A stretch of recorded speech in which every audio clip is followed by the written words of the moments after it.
everybody, to a Timely 10 edition of Burn Your Boats. I am your solo host for the day, Clark Lunt. And today I'm going to be hitting on a topic that is all surrounding the right type of questions to ask when you're in sales, right? And this is kind of applicable to almost anything in life, to be quite frank. It doesn't just have to be related to whatever business you're in. If you've followed our journey and our David and I's podcast, real estate is our passion. It's what I enjoy. It's enabled me to kind of have some bit of freedom that I have. However, I would tell you that at the end of the day, real estate is still a widget, right?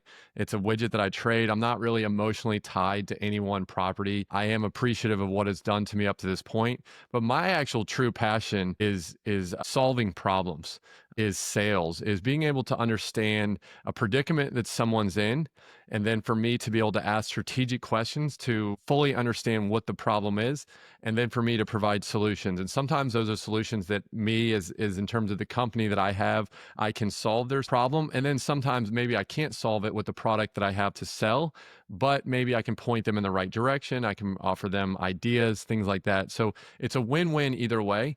And so that's what we're going to talk about today. If you're in sales and you ask someone, you say, hey, would you like to buy my widget? And they're like, well, let me think about it, right? Let me talk to my wife. Let me talk to my husband. Let me pray on it. This is something that I could spend hours talking about, but I want to keep this to 10 minutes, and I want to consolidate it to 3 questions that I think are very, very important for you to be asking. Some of these questions are not going to blow your mind, but they're actually strategically important. So I'm going to jump into them now. So let's just say that you are cold calling a business, if you're in B2B, or if you're in direct to consumer, if you're calling that consumer, right? And you have a 3 o'clock appointment set up and you're there to talk to someone. And let's say you have 30 minutes carved out for that appointment. You really don't want to go longer, but you want to make sure that it's a good prospect. The first thing they do is when they answer the phone and say, hey, this is Clark. I'm just calling, we had a 3 o'clock scheduled for about 30 minutes. Are we still okay for that chat? Does that still work for you? I don't want to go into my sales pitch. I don't want to go start talking and asking them a bunch of questions if they got 3 kids in the back seat and they're heading to a soccer game, right? Like they may have forgotten about our appointment, and that's okay, right? Things come up in life. Life happens, right? It's one of my favorite sayings. Before I jump in and say, hey, we had our 3 o'clock appointment. How are you doing today? They're going to say, I'm doing great. And then you dive right into it, right? Are they mentally prepared? Are they emotionally prepared to have a good discussion, to make a buying decision when they've got 3 screaming kids in the back and you're driving to soccer practice or whatever it may be? If I understand that they forgot about it, or it's just something that they're not going to be able to make a decision there, I'm going to say, look, Mrs. Jones, well, I'm going to use Miss Jones for this. Mrs. Jones, look, I get it. Things come up. How about we reschedule for a time that works better for you? Because it sounds like you may be slightly preoccupied at the moment. 9 times out of 10, Miss Jones is going to say, you know what, thank you so much. This kind of came up last minute, and let's schedule it for, next Tuesday. Now, what have I learned in that? Number one, she forgot about the appointment. How serious, how important is it to her when she already forgot about the appointment? That already tells me something right there about how serious that lead is. Now, if you call them and you say, hey, are we still good for our 30-minute chat? Another thing that does is it frames it to say, look, are we still good for our 30-minute chat? I didn't say our 45-minute chat or our 5-minute chat, right? So now you're helping to set the agenda that this is going to take about 30 minutes. Now, if they say, yeah, we're still good, but I have to drop off in 15 minutes, again, now I see that maybe it's not quite as important to them, because if it's really, real important, they're going to find a way to give you the 30 minutes, right? So it helps to kind of take their temperature to see how serious they are about it. And at the same time, you deserve the right to get the proper attention, right? The number one biggest challenge, the thing that we all want as marketing people, is we want your attention. We want your eyeballs. And if you're distracted, you're not going to be making buying decisions, okay? Now, let's say it's a cold call. You're knocking on someone's door, or you're physically calling someone and they don't know you're calling, okay? One of the first things I'm going to do is say, hey, I'm Clark with such and such company. Did I catch you at a bad time? Or do you have 2 or 3 minutes to chat, right? Let's say it's a realtor that has a listing and I'm calling on that listing. I do this every single time. I say, hey, is this, Tom with, 123 Main Street listing? And they're going to say, yeah, I have that listing. And say, great. Did I catch you at a bad time, or do you have 2 or 3 minutes to chat? how they respond to that is going to show me a lot about how motivated they are to talk about that listing with me. Okay. So if they're like, yeah, I'm pulling up in like 10 minutes and maybe we should call back, we should have this chat at another time. Again, like how motivated is that realtor going to be to want to talk to me about the sale of their house? Or are they saying, you know what, I'm super busy. Let me pull off on the side of the road because I would love to talk with you about that house. Now, what do I understand? How motivated is that realtor to sell me this property? They're literally pulling off to the 7-Eleven at the side of the road to have that discussion with me. Now I already understand so much more about the pain points, and I haven't even asked any strategic questions yet. So, to summary, did I catch you at a bad time, Mr. or Mrs. Realtor? Do you have 2 or 3 minutes to chat? I didn't ask for 30 minutes. I asked for 2 or 3. And if they tell me, yeah, I've got 10 minutes till I pull up to this appointment, right? And then I'll have to break off. Great. Now I know I've got 10 minutes to get everything in. So I need to kind of pick up the pace a little bit. Or if they say, hey, listen, I just knocked off for the day, I'm sitting here having a cocktail looking at the sunset. Well, they probably have maybe a little bit more time. Question number 2 is, are you actually giving an agenda, setting a purpose for the call? So when I'm talking to Mr. Realtor, I'm just going to keep using that analogy. And I say, hey, Mr. Realtor, 123 Main Street, are we good for this call or am I catching you at a bad time? Yeah, we're fine. I got plenty of time. Okay, great. Well, Mr. Realtor, the purpose of this call is I kind of want to learn a little bit about the property, maybe some things that aren't listed in the listing agreement, and a little bit about what the demand for this product has been, and just to kind of understand about everything so we can determine if it makes sense for me to make you an offer.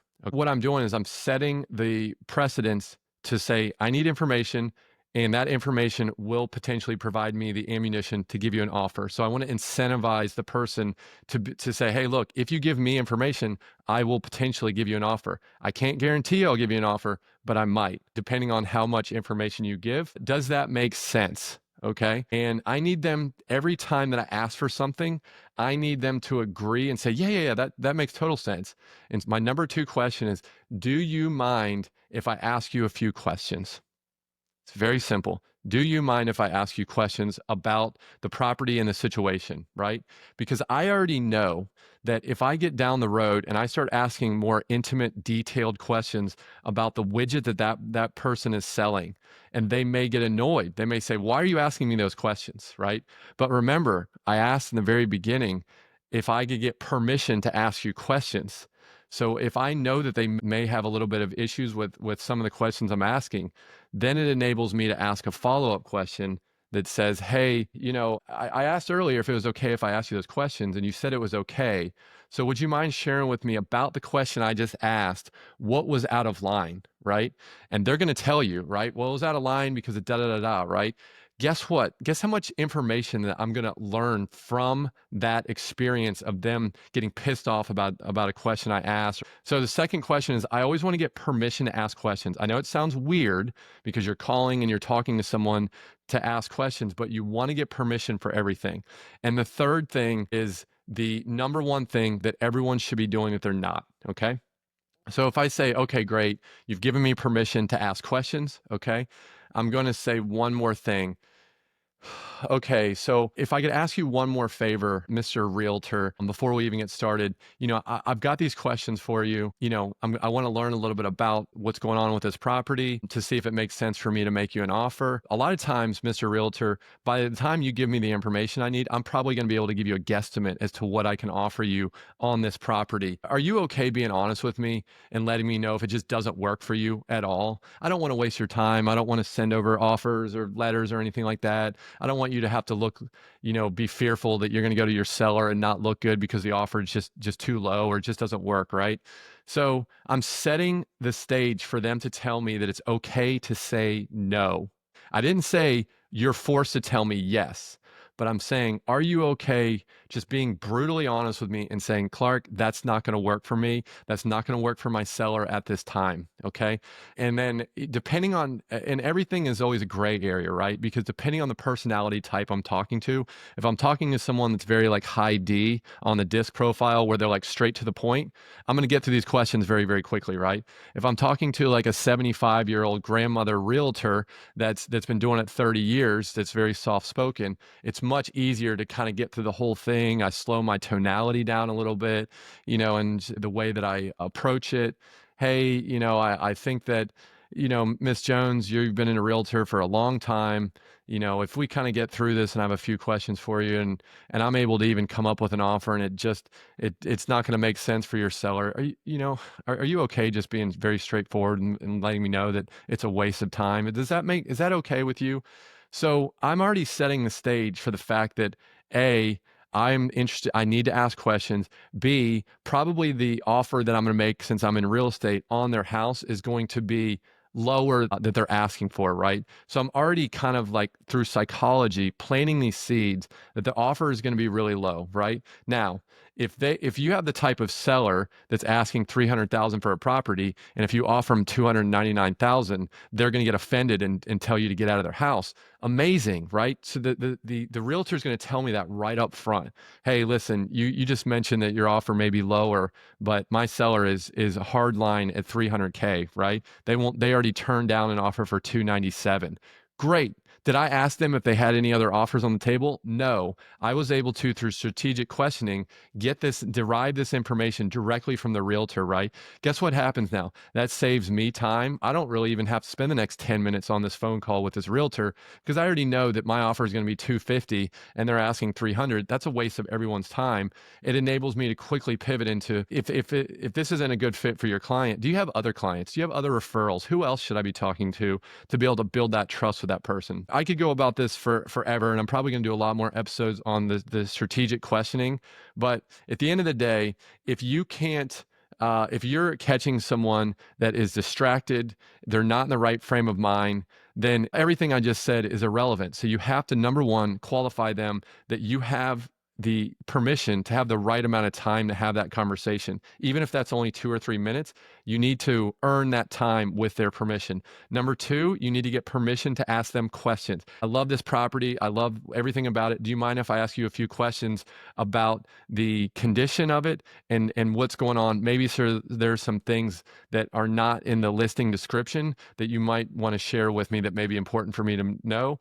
And then number three is to get them to acknowledge and give you the permission to acknowledge that they can say no, right? I didn't say that they have to say yes, but I'm telling them that if it's not a yes, it's a no, right? The reason for that is because I do not want them to say, let me think about it. I don't know. Let me take it back to my seller. I have no idea what they're going to say. I don't want to hear that. That's just a bunch of wishy-washy that I don't want to hear. I want to hear yes or no. It's very simple. And if it's a yes, then great, we move forward. If it's a hard no, okay, then great. I get to close the file and move on and put it into a cold drip campaign, right? The wishy-washy in the middle stuff is what kills every salesperson. Our time is our biggest friend, and it's also the thing that we waste the most of, talking to people that aren't good lead sources. So 3 things that I gave you today. I hope that these were helpful. And even if you just took away one of these, it would be a gigantic victory, between getting the time, between getting the upfront contract to ask questions, and being able to give them the permission to say no right on the phone so you can move on. So hope this was helpful, everyone. This is my passion. I could talk about this all day. If you have other philosophies, I'd love to hear from you. So DM us on socials or comment on YouTube or whichever platform you listen to. And I'll be doing more of these in the future. So thanks so much. Well, that is a wrap for today, folks. We hope that this episode gave you some actionable insights, because remember, you navigate the world of investment. It requires more than just luck. You're going to need strategy, you're going to need knowledge, and of course, you're going to need a little dash of courage. And if you enjoyed today's episode, be sure to hit that subscribe button. Leave us a review on any of the podcast platforms that you listen to, and YouTube as well. And don't forget to follow us on Instagram and Facebook at Burn Your Boats Wealth. And leave comments, talk to us about things that you want us to talk about or things you disagree with us on. We appreciate all that type of insight. Your support really fuels our fire to bring you even more valuable content. So we appreciate you. We appreciate the support, and we will see you next time. You've been listening to the Burn Your Boats Wealth podcast with Clark Lunt and David Shaw. We would love to hear from you. Please reach out at contact at burnyourboatswealth.com with comments, questions, and if you have a topic you would like Clark and David to discuss on an upcoming episode. We would very much appreciate it if you took the time to rate and review Burn Your Boats on your favorite podcast listening app, and make sure to follow and share on social media. Content in Burn Your Boats Wealth podcast is for entertainment purposes only and is not legal or financial advice. Please review our legal disclaimer at burnyourboatswealth.com. Thank you and have a great day.